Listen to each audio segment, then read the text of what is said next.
Agentes externos provocaram uma guerra híbrida no Brasil, diz escritor. Há uma guerra híbrida muito intensa sendo travada no Brasil neste momento e afeta todos os aspectos da vida de cada cidadão. Ao longo dos últimos 2 anos, agentes externos vêm tentando muito sutilmente condicionar a população para voltá-la contra o Partido dos Trabalhadores, usando instrumentos como a Operação Lava Jato, apoiada pela NSA, a agência norte-americana de inteligência, afirma o analista político norte-americano André Coríbuco, autor de Guerras Híbridas, das Revoluções Coloridas aos Golpes, recém-lançado no Brasil pela Expressão Popular. Na entrevista abaixo, Coríbuco, que vive em Moscou e se dedica ao estudo das estratégias dos Estados Unidos na África e Eurásia, afirma que os Estados Unidos são os principais propulsores desses movimentos, que consistem em desestabilizar governos a partir de grandes manifestações de massa. São a fagulha que incendeia uma situação de conflito interno, como diz a apresentação do livro. Podem se transformar em golpe ou mesmo guerras não convencionais, daí a expressão guerra híbrida. Conselheiro do Institute for Strategic Studies and Predictions e jornalista na Sputnik News, ele também comentou a ascensão da candidatura de Jair Bolsonaro. Diz que os mentores externos da guerra híbrida no Brasil vinham há muito tempo moldando as condições sociopolíticas do país para facilitar o surgimento de um azarão que pudesse chegar ao poder e destruir tudo o que fora construído nos governos do Partido dos Trabalhadores. O que são guerras híbridas?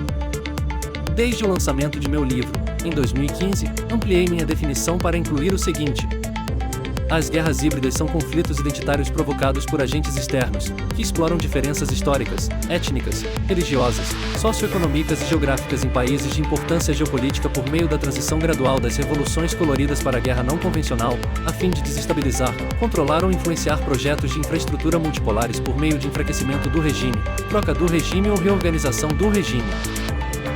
Em suma, isso significa que países como os Estados Unidos se aproveitam de problemas identitários em um Estado-alvo a fim de mobilizar algumas ou todas as questões identitárias mais comuns para provocar grandes movimentos de protesto, que podem então ser cooptados ou dirigidos por eles para atingir seus objetivos políticos. O eventual fracasso desses movimentos pode fazer com que alguns de seus participantes recorram ao terrorismo, à insurgência, à guerrilha e a outras formas de conflito não convencional contra o Estado.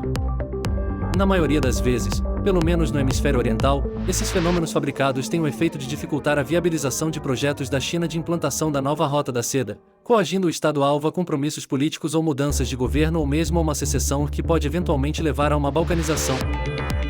Seu livro descreve as guerras híbridas como caos administrado. Como isso é construído? O estudo detalhado da sociedade de um Estado-alvo e das tendências gerais da natureza humana, auxiliado por pesquisas antropológicas, sociológicas, psicológicas e outras, permite construir um quadro de como é o funcionamento natural daquela sociedade. Armados com esse conhecimento, os praticantes da guerra híbrida podem prever com precisão quais botões apertar por meio de provocações para obter respostas esperadas de seus alvos, tudo com a intenção de perturbar o status quo por processos locais de desestabilização manipulados por forças externas. Podem ser conflitos étnicos, movimentos de protesto, a revoluções coloridas ou a exacerbação de rivalidades regionais.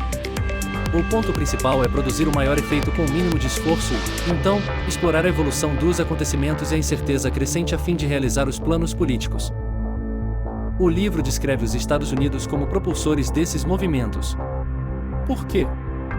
Por causa de sua hegemonia mundial ainda que cadente, os Estados Unidos têm interesses globais, e suas décadas de experiência operando em todos os continentes lhe deram uma compreensão profunda da situação doméstica de praticamente todos os países. Não só é, portanto, muito mais fácil para os Estados Unidos iniciar guerras híbridas como eu as descrevo, mas também e mais importante que eles têm a motivação para fazê-lo. Que é o que falta a outras grandes potências em relação a ações em países fora de suas áreas de influência regionais.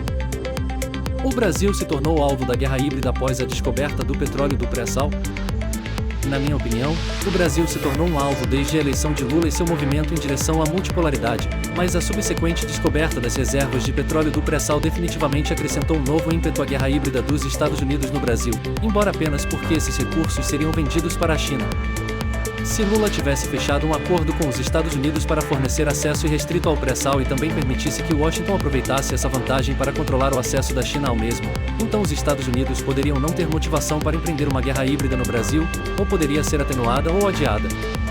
Porém, por causa da posição independente de Lula sobre os depósitos do pré-sal e muitas outras questões, ele e sua sucessora foram vistos como alvos legítimos pelos Estados Unidos porque Washington temia que eles acelerassem seu declínio hegemônico no hemisfério se não fossem detidos o mais rapidamente possível.